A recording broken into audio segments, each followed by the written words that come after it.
Off that fan. It's too loud. I'm gonna call. Are you there? Okay, hi. I just wanted to call something in. It was concerning to me. I'm in Long Beach, Washington, which is across from Astoria. I don't know if you're familiar with the area. I'm not. Go ahead, ma'am. I would say it's a very underserved area, and in terms of whether or not I should call Seattle or Portland office, I'm not sure. It is across the Washington state line, but it's more in the Oregon area on the borderland region. I just wanted to let you know there has been some strange activity at a place where there was an unusual tragedy in April. A man with different outstanding warrants and parole problems had been involved in what appeared to be a shooting of a neighbor, as well as a suicide and an explosive setting on fire of his munitions in his RV cabin at 1310 Pacific Avenue North. And I was concerned about the area, and friends in the region happened to move in after the tragedy, but there is still more concerning activity in this apartment. The owner is a person called Jane Odell. I am attempting to serve her a small claims, which is just my personal matter as a tenant being abused. But there is a man who has a volatility problem who is being verbally abused by the management. There are multiple people making multiple kinds of threats, but the threats that were most concerning, besides the threat on my friend's life, was the threat coming from a man who claimed to work for the feds to build fertilizer bombs, claimed he knows how to set fires, and this crime scene has been inspected by the fire chief. I got the fire chief to come and look at my unit. It had many fire safety violations, and there are basically several cabins situated by an RV park.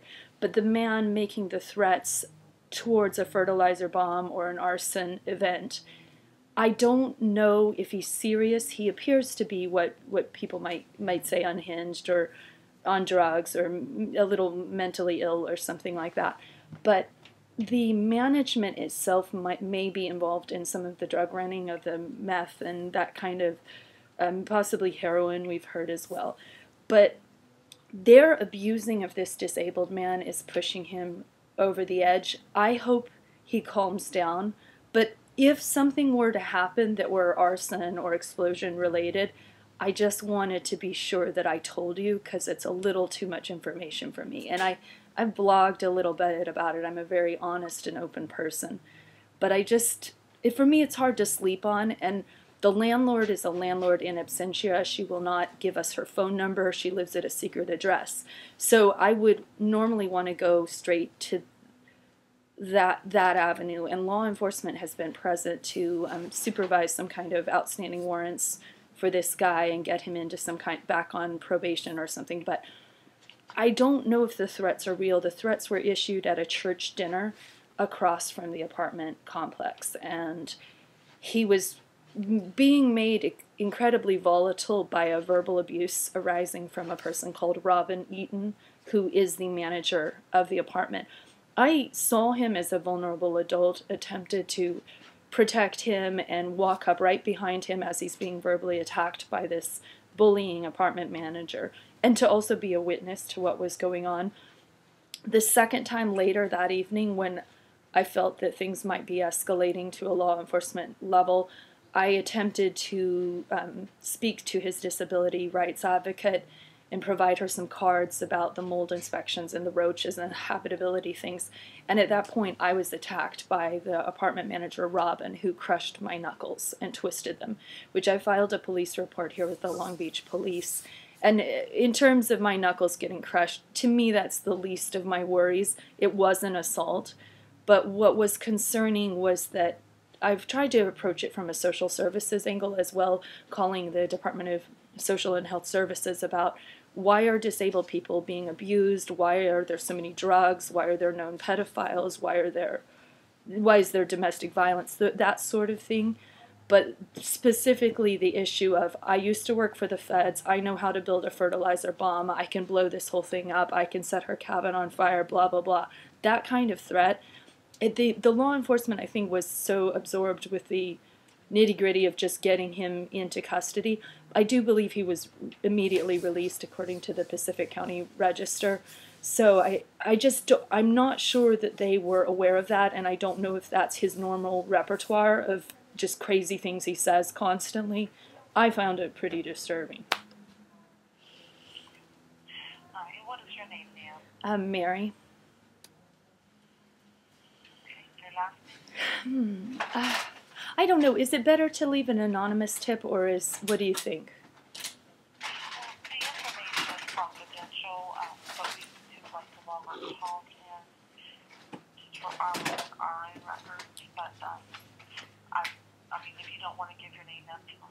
Well, the thing is I have heard that he has a pattern of violence to women, and this town is so small. I've already been threatened by the meth dealers over at 306th, because Me and my friend.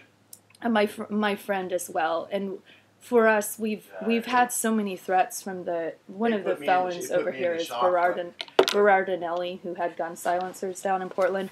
But it's sort of like the most sort of kind of dangerous vibe around here because it is so deserted and there's not very much law enforcement available to when serious crimes happen. I felt very sorry that the sheriffs and the Long Beach police had to live through what they lived through when Marvin Nelson supposedly almost took his life.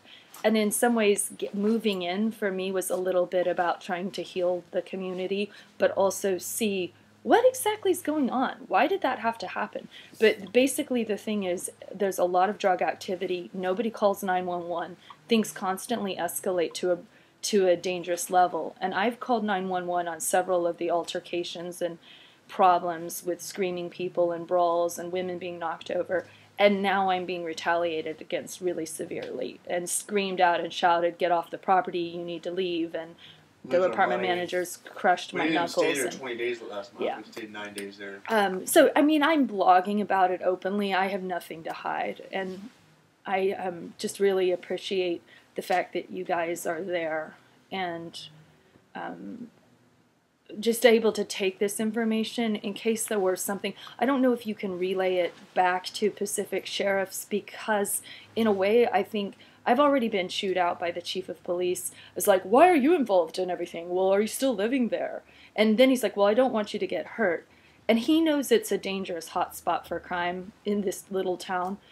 But at the same time, just me and my one solitary voice going to police, there are too many things going on. There's a massive sort of domestic violence epidemic here, a lot of drug activity, low opportunity, I don't know. I don't need to state the obvious, but I just feel better letting you know.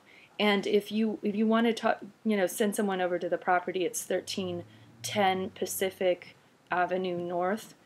It is called Safe Haven Cabins and RV Park. Its tax assessment is the owner is Susan Jane Odell. She supposedly lives in Chinook. Her license plate is 690 CLD Oregon plate.